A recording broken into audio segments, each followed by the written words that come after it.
Welcome everyone. Today we are going to embark on a journey into the world of research, exploring how we can gather analyze information to make informed decisions in today's dynamic business landscape. First thing first, we need to clearly define the problem we are trying to solve. It's like setting a destination before we start a road trip. Without a clear understanding of what we are looking for, we'll end up going in circles. Let's take a practical example. Imagine a phenomenon that a company is experiencing declining customer satisfaction.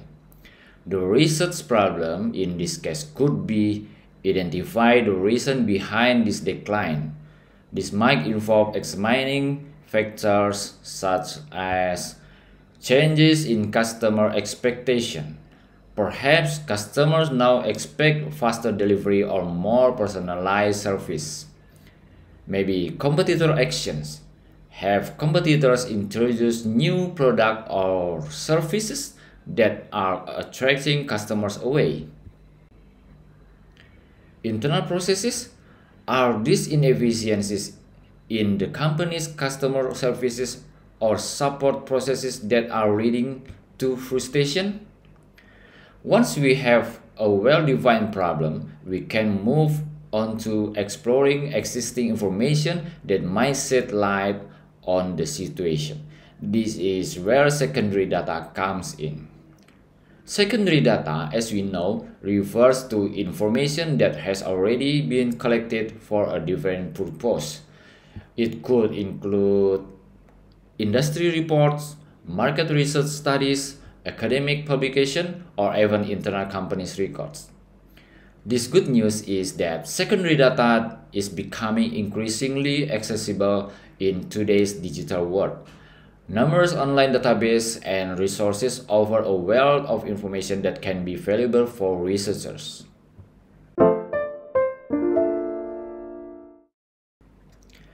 After tapping into secondary data, we need to dig deeper into the academic and professional understanding to our research problems. This is where a true literature review becomes crucial. A literature reviews involve exploring existing research, scholarly articles, industry reports, and relevant publications to gain a comprehensive understanding of the topic at hand. These processes help researchers familiarize themselves with existing knowledge. What do we already know about this topic? Identify key concepts and theories. What are the established framework for understanding this phenomenon? Discover gaps in existing research. What questions remain unanswered? Refine their research question and hypothesis. How can our research build upon existing knowledge and address gap in understanding? As we go through the literature review, it's helpful to start building a conceptual framework.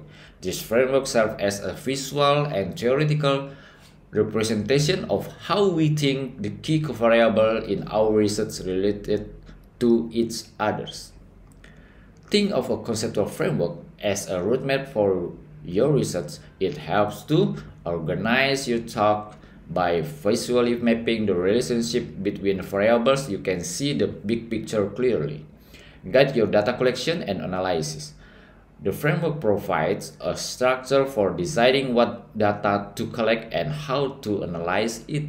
Communicate your research ideas to others. A clear conceptual framework helps you to explain your research to stakeholders and other researchers.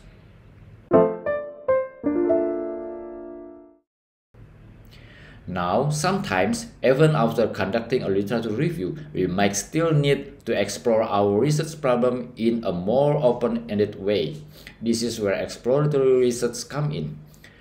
Exploratory research is all about discovery and gaining a preliminary understanding of a topic. It can be particularly valuable when we dealing with a new or poorly understood phenomenon, or when we want to generate hypotheses for future research, or we need to uncover unexpected insight that secondary data might not reveal. A common method used in exploratory research is the focus group. Focus groups involve bringing together a small group of individuals who have relevant experience or knowledge about the research topic. Through guided discussion and interaction, researchers can gather valuable insight, opinions, and perspective. This insight can help refine research questions, identify potential hypotheses, and uncover new avenues for investigation. In-depth interviews are another valuable technique for exploratory research. These one-on-one interviews allow researchers to delve deeper into the thoughts, feelings, and experiences of individuals. By asking open-ended questions and carefully listening to the response, researchers can gain rich, detailed information that can help illuminate the research problem. Now that we have carefully defined our research problem and explore existing information, let's move into the existing part, collecting and analyzing data. The data collection phase is like to setting sail on an expedition, ready to gather valuable treasures of information. The key is to choose the right tools for the job, depending on the data of what data we were collecting and the research objective we have set. If we're dealing with numbers and measurement, that we are in the realms of quantitative data analysis. Think of it as using mathematical lens to make sense of the world around us.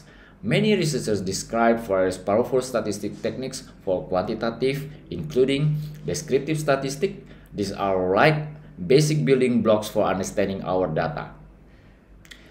They help us summarize key features such as the average, mean, the middle value, median, the most frequent value, mode, and the spread of the data, range, and standard deviation. Imagine we are analyzing customer satisfaction scores. Descriptive statistics will tell us the average satisfaction levels, whether scores are tightly clustered or widely dispersed, as well, and what the most common score is. Hypothesis testing. This is where we put our prediction to the test. Let's say we hypothesize that customers who receive personalized recommendation are more likely to make purchase.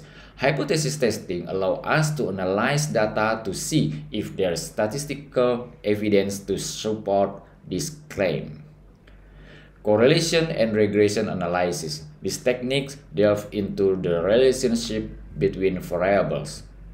For instance, we might find a strong positive correlation between website traffic and online sales, suggestion that increased traffic tends to lead more sales. Regression analysis takes this a step further, allowing us to predict sales based on traffic levels. Multivariate analysis. The real world is really simple, and often we need to consider the interplay of multiple variables. Multivariate analysis comes to rescue, offering techniques like vector analysis, cluster analysis, and discriminant analysis to unravel complex relationships in the data. Now, not all data comes in neat numerical packages. Sometimes the most valuable insight comes from word stories and experiences. That's where qualitative data analysis steps in. Think of qualitative analysis as process of uncovering meaning and pattern in non-numerical data. It involves techniques like coding. Imagine reading through a stack of customer feedback forms. Coding involves systematically going through the text and assigning meaningful labels to different segments of the data. For example, we might label comments about product quality, customer service, or pricing. This coding process helps us organize the data and identify recurring themes. Data display. Once we code our data, we need to find ways to present it in a clear and organized way. Tables, charts, diagrams, and even visual representation like mind maps can be helpful for displaying qualitative data. The goal is to make the patterns in the data visually apparent. Drawing conclusion. This is where we interpret the themes and patterns that have emerged from the data analysis. We consider that context of the research, the perspective of the participants, and the existing literature to draw meaningful conclusion. The aim is to provide insightful answer to the research question and offer recommendation for action.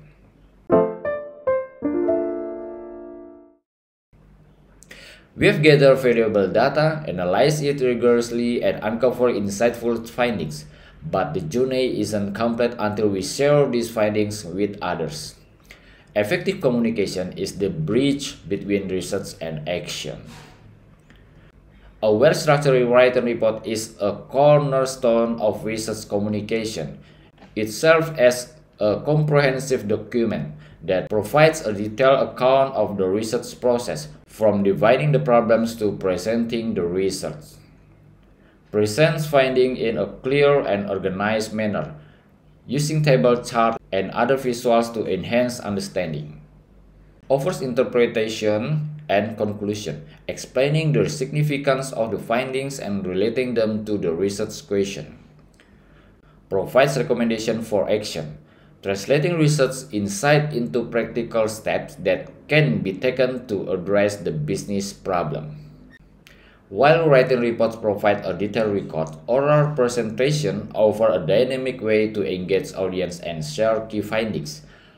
A compelling presentation will capture attention from the start, with a strong opening that hooks the audience. Use visuals effectively to illustrate key points and make complex data easier to grasp. Tells a story, weaving the findings into a narrative that resonates with the audience. Keeps it concise and focused, respecting the audience time and avoiding information overload. In today's digital age, technology offers a wealth of tools to enhance research communication. Software for data visualization can transform dry statistics into compelling charts and graphs. Interactive dashboards allow users to explore data in real time, drilling down into specific areas of interest. Online reporting platforms enable researchers to share findings with a wider audience and provide interactive features for exploring the data.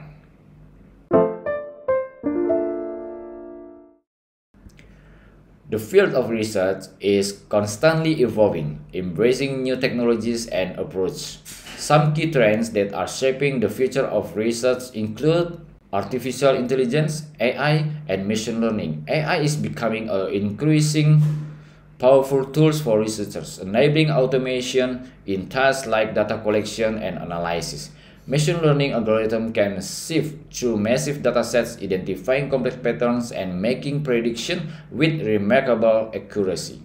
Agile research. In today's fast-paced business environment, there's a growing need for research methods that deliver insight quickly and adapt to changing needs. Agile research borrowing principles from software development, emphasizing interactive approach, rapid prototyping, and close collaboration between researchers and stakeholders. Data visualization and storytelling. As data become more complex and abundant, the ability to communicate findings effectively is more crucial than ever. Data visualization techniques transform data into compelling visuals, making it easier for audience to understand complex information. Storytelling techniques help researchers weave data insight into narrative that resonate with audience and drive action.